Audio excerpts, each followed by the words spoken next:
call recording started, please. Thanks, Patrick. I think we have for CASC, we had invited Catherine Kelly, who's the executive director at CASC. So, Catherine, if you have slides, if you want to share, or you can just speak either way. I don't have slides.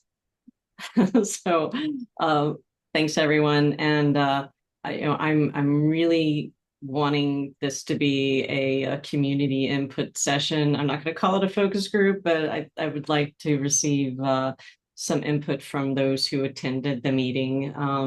I also wanted to add that in addition to the CASC meeting, that we hosted the CI Leadership Academy workshop on the first day. And Dana is one of the co-PIs, as well as Jim Wilgenbush, and of course, Henry Neiman. So, we started the week with that. I thought the first day was full of insights from leaders as well as aspiring leaders. And we focused this one on institutional leadership. I know the last one was on national leadership. So we had Gwen Jacobs from University of Hawaii, lending her experience in that area. And then we had a panel on securing institutional commitments. Melissa Cragen was the moderator for that session. And then, we had a perspective panel with some CIOs, VPs for research and provost. A lot of that was about how to communicate, how to bring your priorities into focus with the institutional leadership. So I think everyone who participated went back home with some tools in their toolbox. So we really did focus on the peer mentorship part of the program. Dana's idea of having peer mentor dinners, I thought worked out well. We will have a report out by the end of the year, so you can expect a workshop proposal for 2026. So that's we can talk a little bit more about that. The CASC meeting itself, we had our usual lightning talks and open mic sessions. We had a group of chief information security officers, as well as research compliance officers. There was a panel where they talked about how they work with our group and what are some of the things to think about in those relationships. And I'm going to come back to, I think, what was one of the most seminal and unexpected speeches during this that is really more of a call to action. You all are smiling. And that was from Dan Stanzione. He was calling for us to more vigorously advocate for federal funding of RCT infrastructure and programming and our workforce development. So we actually developed an action plan based on his call. And then that was followed by some research that a faculty member at Durham University had on what's happening now with DEI in HPC and sort of strategies for overcoming those systemic challenges. So I think that really set a tone with the meeting and ended up, I think, working toward us collaborating. And I want to talk about that as well. So let me hold on to that and put a pin on it. We've had position paper work groups present at these meetings, starting in force with the last year or so. So we have a positions work group on NIST 800-171, and the purpose of that was for them to gather feedback from the CASC membership. Another one, it was on research computing and data regional collaborations. So we were gathering input, and that will lend itself toward our proposals are to have two panels at PERC 25 this summer, if that all works out and we're approved. So for the Wednesday session, we had a federal relations panel with several, I combined their expertise. We had 80 years of expertise on the stage. Matt Owens, who's the president of COGR, Eric Heimler for IEEE, Jarrett Cummings from EDUCAUSE, and Brian Mosley from Computing Research Associates and Association, and giving us some insights on some of the approaches we could take with talking with members of Congress and the federal leadership on what we can do I thought that that was really helpful. But again, I want to punt this to those of you who were at the meeting to let me know how that worked. And if, by the way, if you haven't filled out your survey and you're a CASC member, please do so, so that we can plan for the next meeting. Couple more highlights, and then I want to open this up.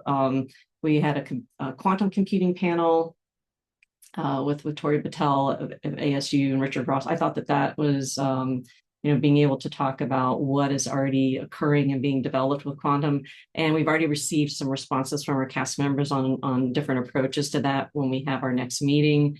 And then we wrapped up with a student supervisor panel for on workforce and how the next generation of RCD leaders is being is being educated.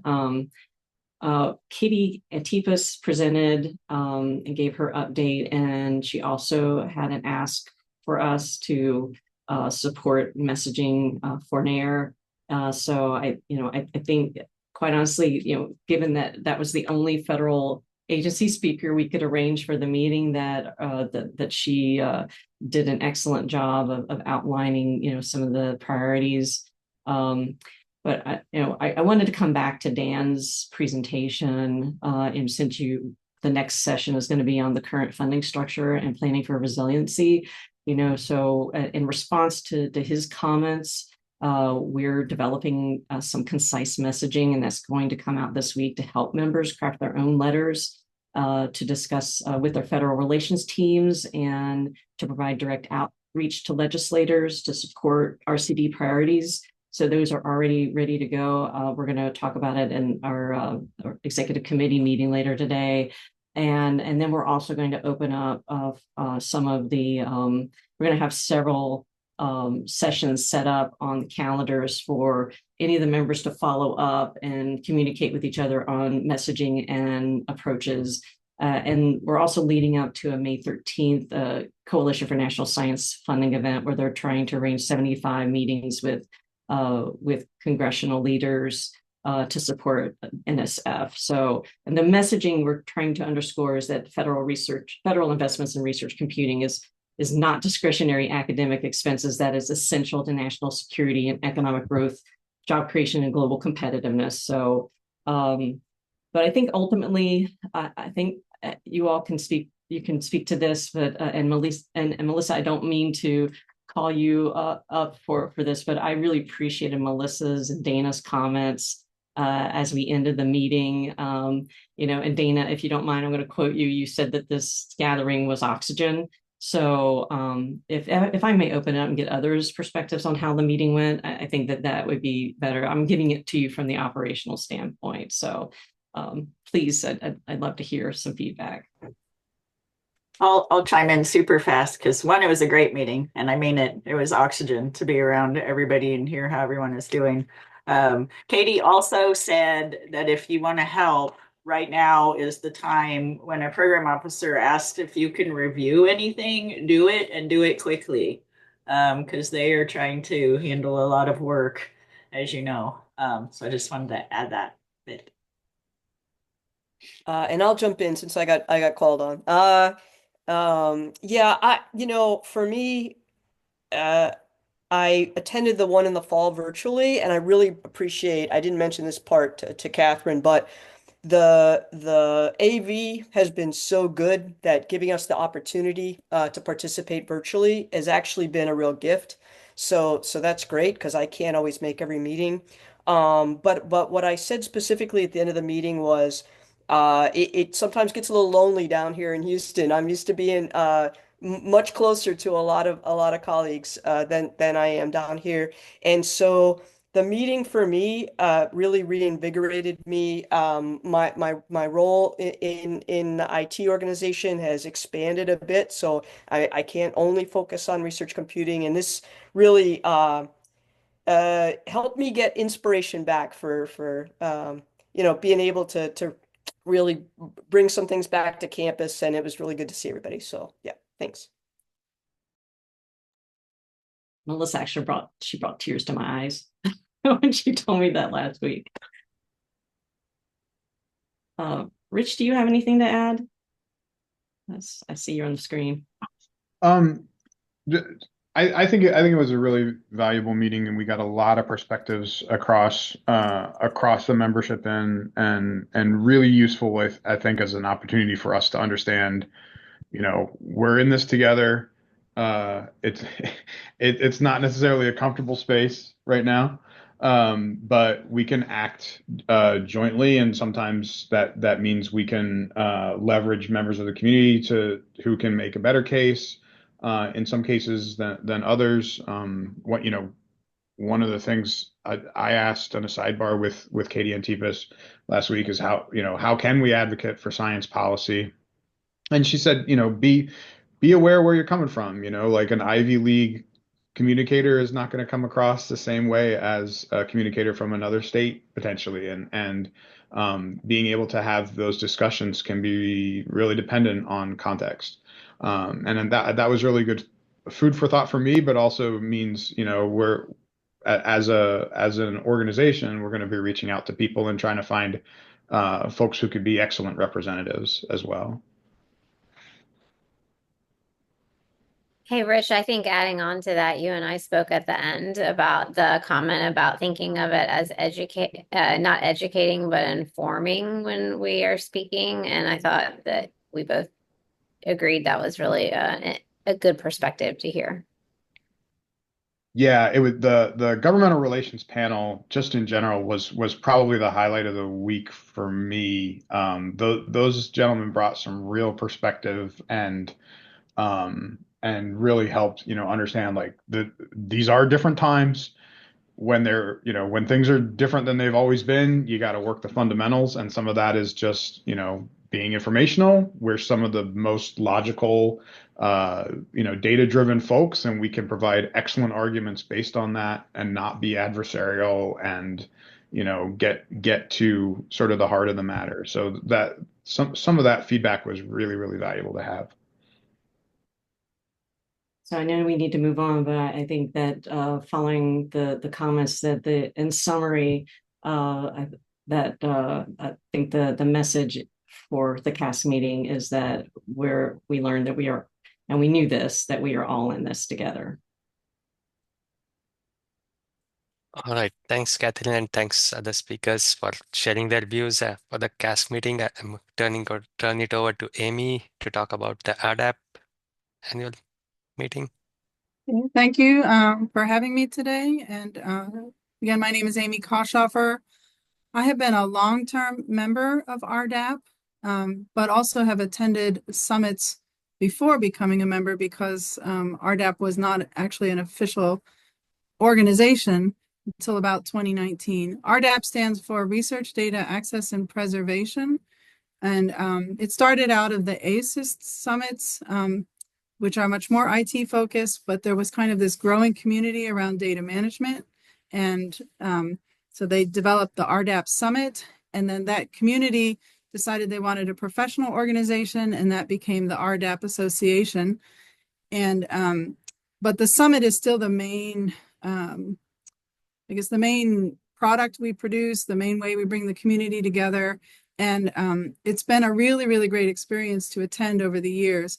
This year's theme was Evolution in Research Data Services, Forging Resiliency. And the title was picked probably back in October or September. So much more before we started to see all the, I'm just going to say, assaults on research and funding.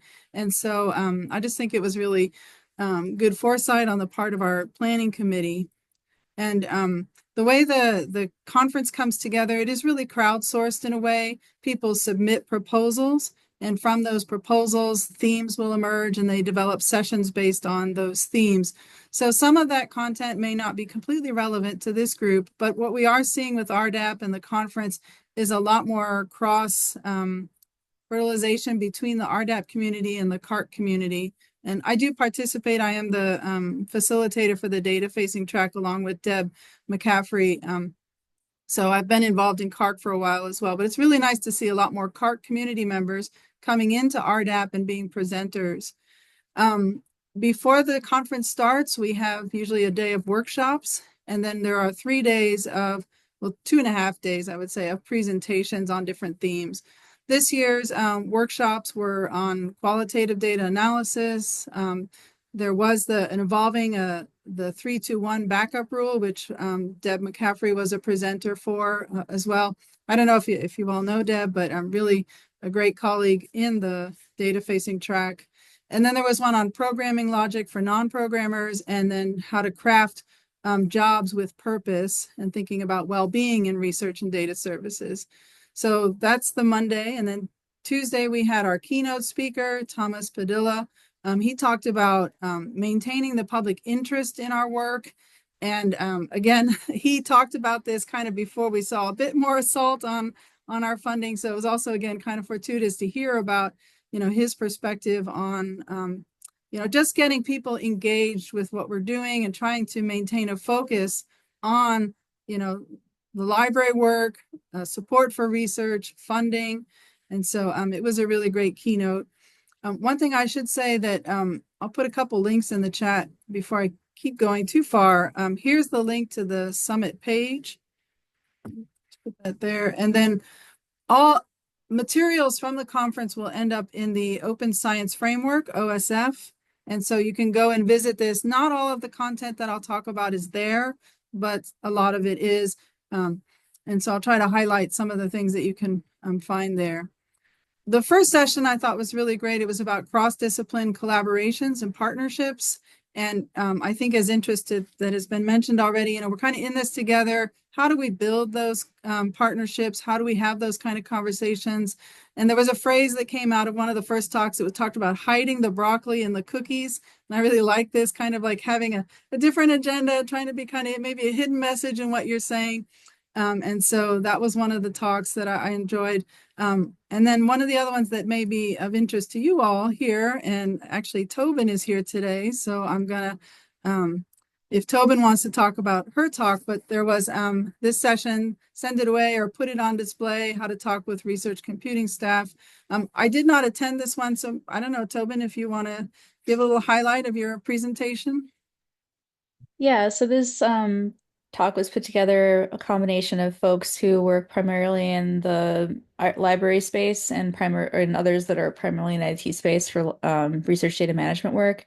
And being kind of cross-disciplinary, we're realizing that we're using like the same words to mean completely different things depending on the context. So the title came from the use of the word archive, where I think if you're in an HPC environment, you're thinking about data that no longer needs to be used in the cluster and you want to archive it and put it away somewhere. But if you're talking about an archive in a library, it's something that you want to put in a safe place, but be able to display publicly and have people be able to find it and look at it. So the talk went through examples of different terms like archive that we use differently, and just being mindful about when you're collaborating with IT or HPC colleagues, or even with researchers, just being mindful of what terminology you're using when you're talking about data, and defining the terms so that you're actually talking about the same thing to have a successful collaboration. Thank you for sharing that. Another session that may have been of interest to people in this group, there was a whole session on research data management in HPC centers. Again, I tend to be a little bit more focused on instruction and things like that. So I did not attend this talk, but I'm going to put the speakers in the chat. And this talk, unfortunately, is not in the OSF, but it may end up there eventually. But if you're interested in this kind of information, you can reach out to these particular individuals. And I think everybody probably knows Henry really well and Eric really well. So these may be names that are very familiar to all of you. And so go ahead and reach out to them. A couple other themes that came up were like, how do we build sustainable research infrastructure, strengthening our data management systems, focusing support for researchers. There was a session on AI, ethical AI practices and documentation. There was innovations and engaging in data literacy. This was a session that I was really interested in, went to. There was one about the carpentries and open science, so instruction around open science using a new resource that's coming out from the carpentries. And there was also a a session on training and mentorship in research data management. And then the last one was on data curation, the FAIR principles, and preservation. One of the nice things that we've been doing in the RDAP community since this is again another virtual conference, is we build a lot of social connections around it. So there's a new attendee networking session on the first day of the conference, and then there's usually a game nights, and this is all happening virtually. And I really feel that even though it's virtual, I made a lot of great connections in those spaces. So I really appreciate the community building effort that happens through this conference. And then another thing that happens also is they can give posters. So there was a couple of poster sessions, and you can just pop in and out of those through using the breakout room technology. And it was really nice to engage with different researchers. A theme that came up for me, again, this is my own personal interest, is there were several talks on how do we figure out where the data sets our researchers are producing end up? And it's actually not an easy question to answer because metadata is actually really challenging. And the way that different systems, DataCite, or if they're using others, registry tools, record that information it's user dependent, and they don't always do it in a way that actually makes sense, that they don't always think about the long-term access to things. So that theme of how do we find all those data sets was really interesting. And there were 3 different approaches that were highlighted in the conference. And so I'm going to track down those different folks and figure out how to do that for myself. The conference always ends with a business meeting, and people can attend the business meeting, but again, it's encouraged to become a member of RDAP, which is really inexpensive. I think it's like $60 to become a member. I actually might even be less than that. The conference itself, if you were a presenter, it was free. If you just wanted to attend but weren't a member of RDAP, it was only $40, right? So it was a really reasonably priced conference to attend.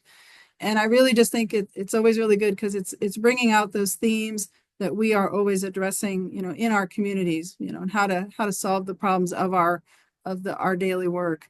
I do believe Mara is also here. I don't want to call you out, but if you had something you wanted to share, I know you attended. Susan, I know you've been a long-term member of RDAP, and I'm not sure if you attended this year, but if other people who attended wanted to share, one of the conferences or one of the sessions that you really enjoyed, I open it up to that discussion now. Thanks, Amy. I think you did a great job of summarizing it. I would just highlight, I really liked the open science library carpentry materials that were shared. That's something I'm definitely going to go back to. So I can add a link to that in the notes.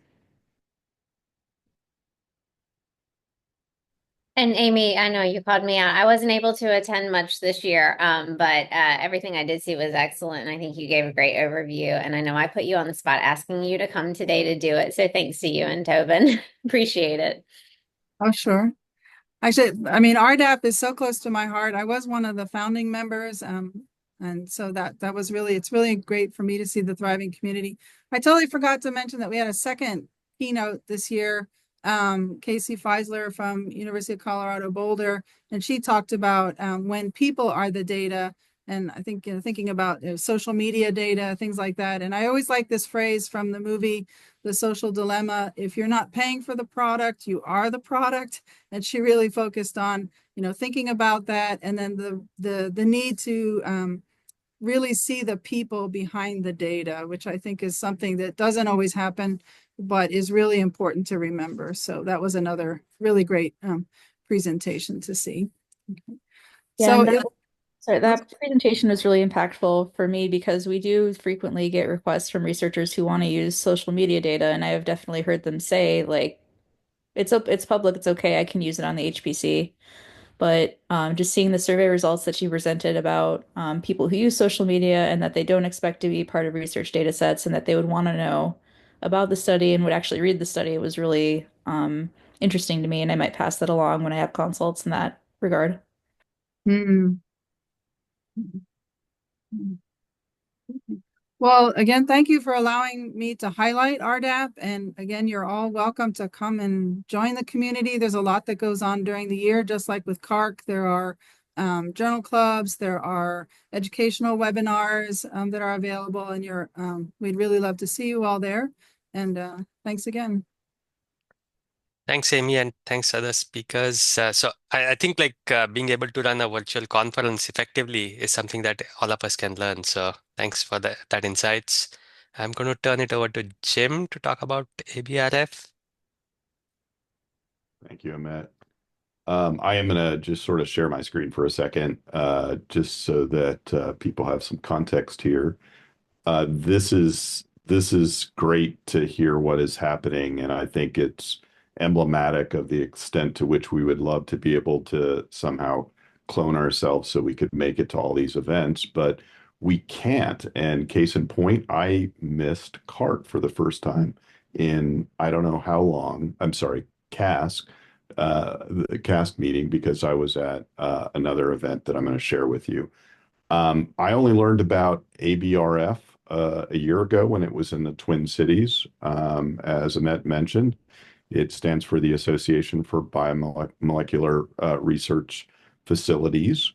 The web page is here just in case you want to learn more about this group. If you're not familiar with them, many of your core facility professionals at your respective institutions may in fact be members of ABRF and actively involved. My involvement came from an interest through from this group to highlight some of the ways that research data management in particular and computing plays a significant role in the workflows that these various cores are a part of. And so last year, when this meeting was in the Twin Cities, I assembled a panel to talk about some of those workflows. And I see Thomas Pango is here. He participated in that panel last year and this year. The meeting this year was held in Las Vegas. And unlike some of the things that happen in Las Vegas, their catchphrase was, "What happens in cores doesn't stay in cores." And I think for many of us who are involved in computing and data, take that to heart. And we work again closely with our cores to move things from instruments into analyses frameworks, and then into some sort of sharing output. Last year's meeting was about a little over 800 people. I don't know that we yet have the tally for the 2025 meeting, but not a huge meeting, but larger again than I was expecting when I first became acquainted with this group. As you can see, if you're interested in attending, it'll be in Pittsburgh next year. Just a real quick, the panel that I organized focused on three areas. The main theme was from molecules to geolocations, data integration at different scales. The panelists, assumed that this is not a solved problem. If you think it is, contact me because I would love to know why you think that way. My focus was on really the agricultural side. We've developed a platform called GEMS, which stands for Genomic Environment Management Socioeconomic Data. We're addressing a variety of different issues having to do with big data, in particular the variability associated or variety of different types of data, and sometimes how those data are in fact broken in some various ways.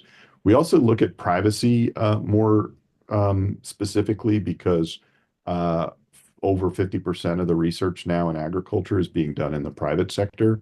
So we have to deal with intellectual property issues right off the bat if we're able to operate effectively in this space. My colleague Thomas from the University of Minnesota, Thomas Pango, he presented a project that looked at data across different scales for societal changes. In particular, we are interested in the question of structural racism, mapping that, especially with respect to health outcomes. And so this is a really cool collaboration that involves a number of different organizations and institutes at the University of Minnesota, and certainly speaks to the issue of scale, where you have data from molecular genomics sorts of areas, biospecimens at a larger scale, biosensors, brain imaging, neighborhoods, and other geographic references. And so a lot of fun and really exciting to hear about what was happening in that project. And then we ended with a one that I wasn't aware of, but I was super excited about, and that is data management for exploring biodiversity. And this specifically focused on mushrooms. And so Stephen Russell from University of Michigan spoke with us about his project, largely sort of crowdsourced, trying to understand what occurs, where it occurs, and when it occurs in this specific area of biology. And so we learned a bit about mushrooms and how this framework was created actually to better understand the diversity of mushrooms. I was surprised to learn that Stephen doesn't actually eat mushrooms. So there's another passion that's driving him other than their wonderful taste. And with that, Thomas, you were there. I think you're here on this call. If you have anything to add, would be happy to hear from you. Or did anyone else attend the ABRF meeting in Las Vegas this year? But I think it was a great chance to see a variety of these projects that join data at different scales, and also the rising importance of protection around data sharing. So that's always something that was interesting to see. And I've been to IGF a number of times, and I think it's a good conference. I come from microscopy and image analysis background, and it's always an interesting conference. And this was kind of a new way of participating at the conference. So, yeah. Awesome, thanks.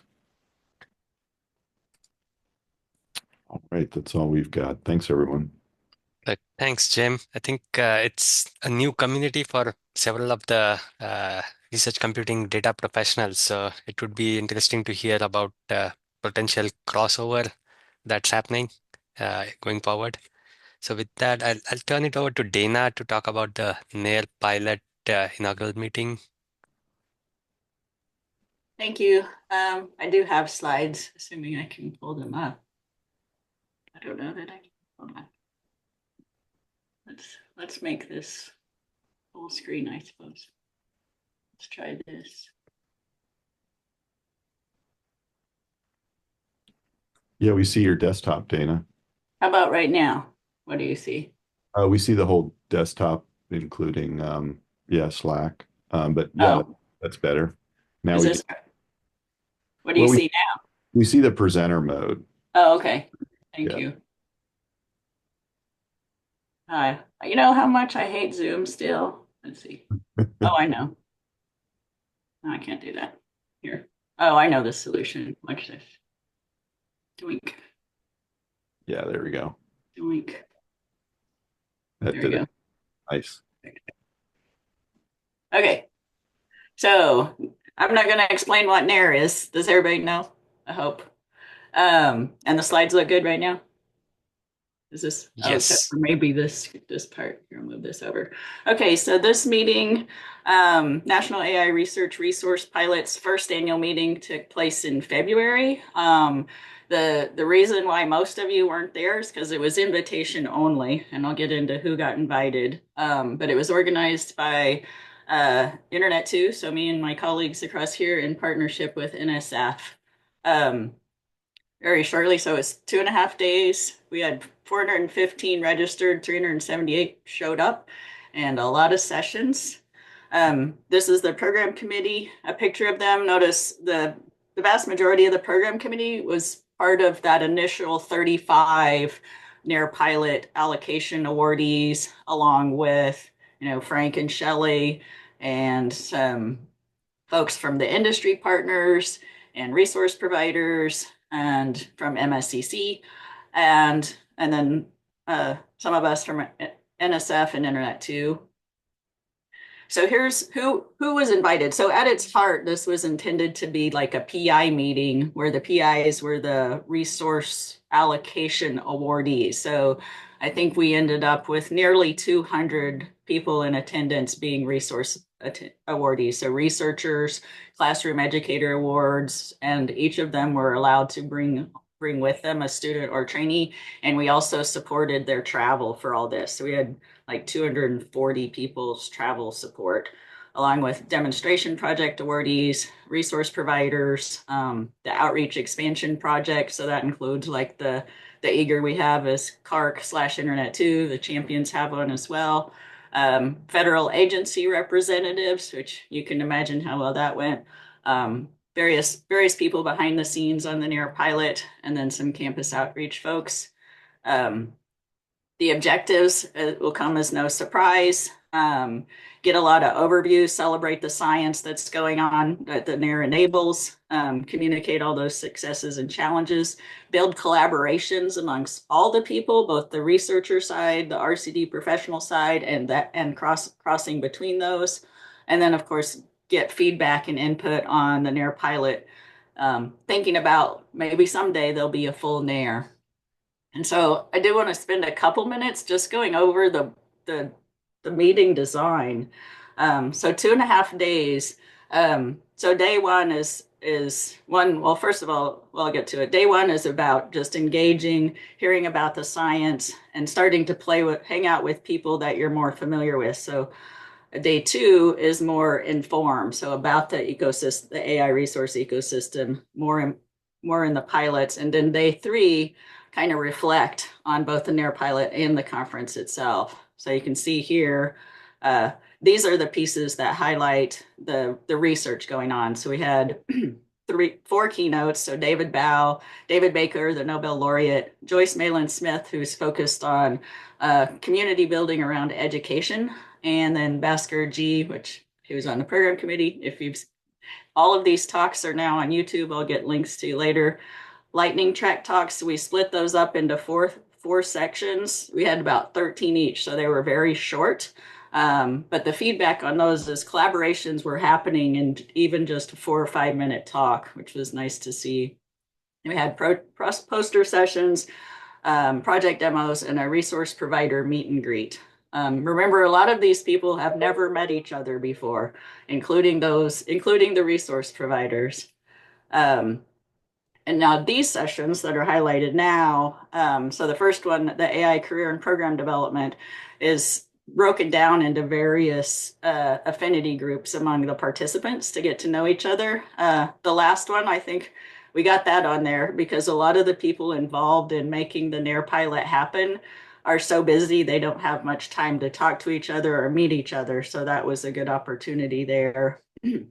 The inputs, again, kind of splitting the people up, but in slightly different configurations to talk about various components of the NAIRR pilot and give feedback on those. All of these things will go into the report. And then the last one, conference reflections.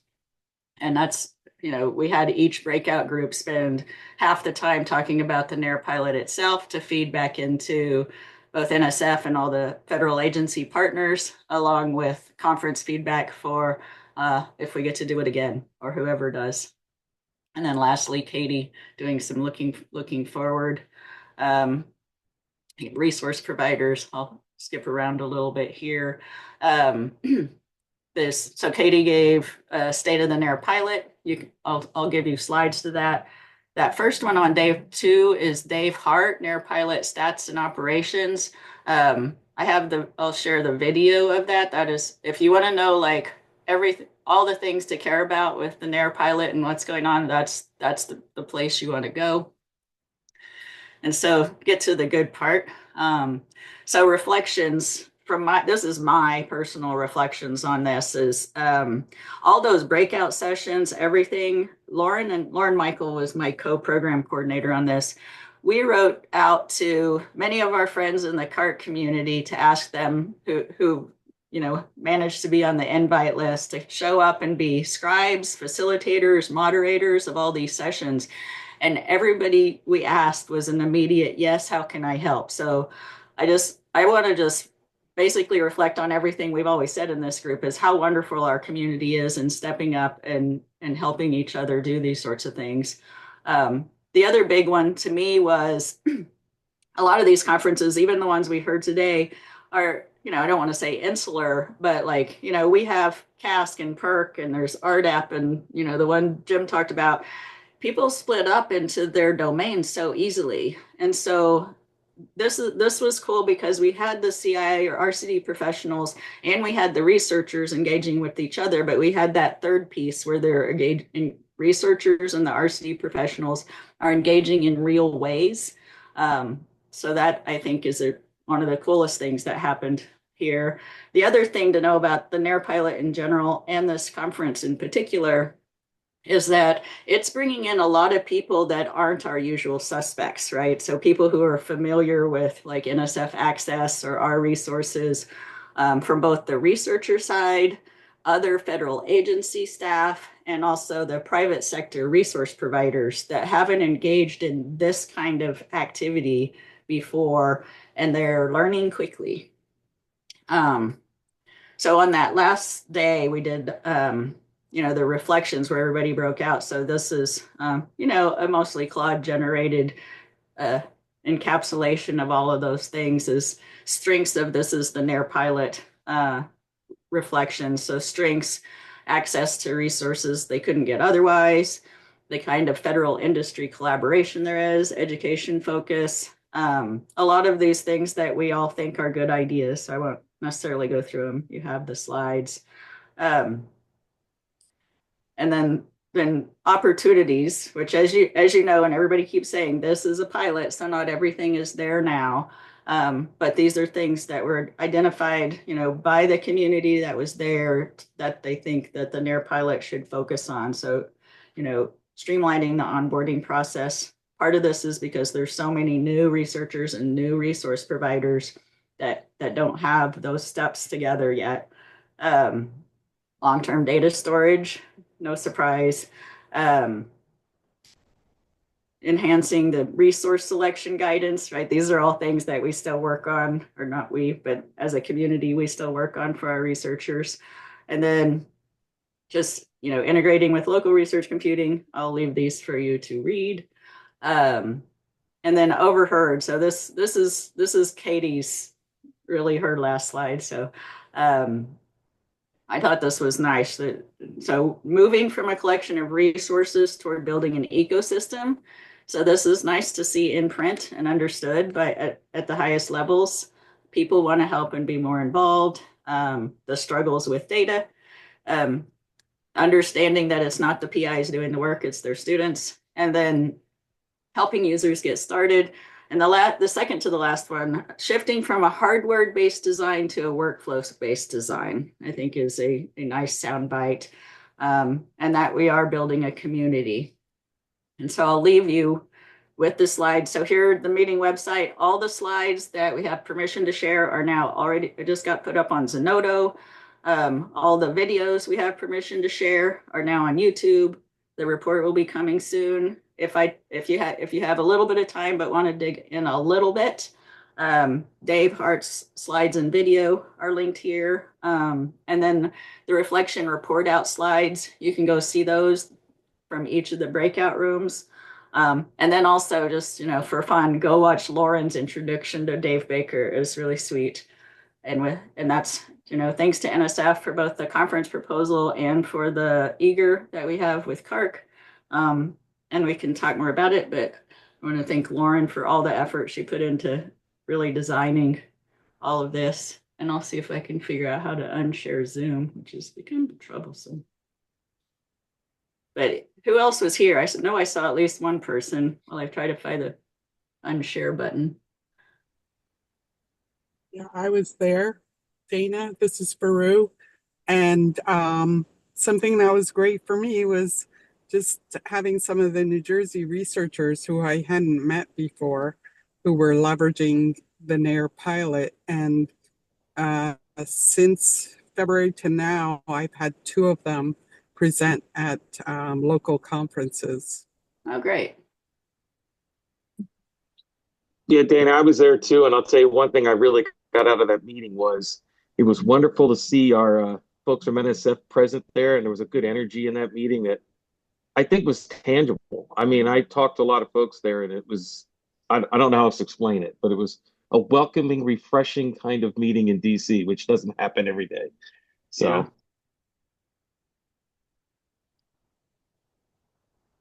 Whoever has host powers may have to help me unshare because the little screen that has the stop sharing button is nowhere to be found.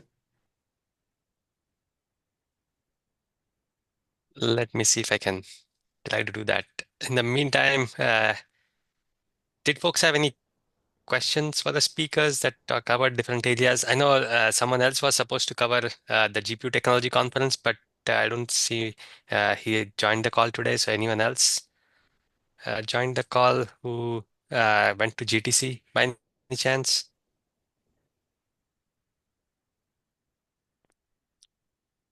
I suppose not. So any questions, comments for the speakers or any questions that you may have? Like,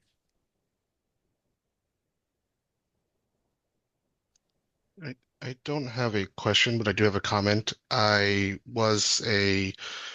Participated in RDAP as a presenter, and I'm new into the research space entirely as a technologist, and I've never been to a conference before, and I must say, preparing for RDAP was pretty seamless for me, and I did enjoy my time.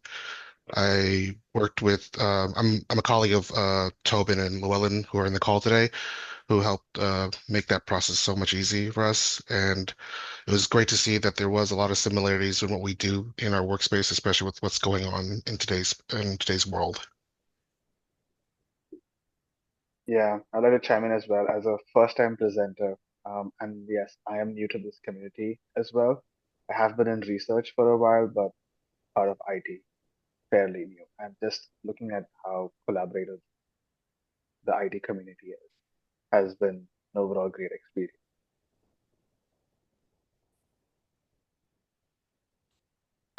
I also wanted to add, like, I mean, out of all these events, I was only able to attend the CASC meeting, and then I think the CASC meeting was great, like especially the part where uh, I asked the the executive committee to set up a quick poll on how people are planning for potential changes that might come our way, and that was nice to get a quick poll going, understand where everyone's at in their preparation. So that was really nice.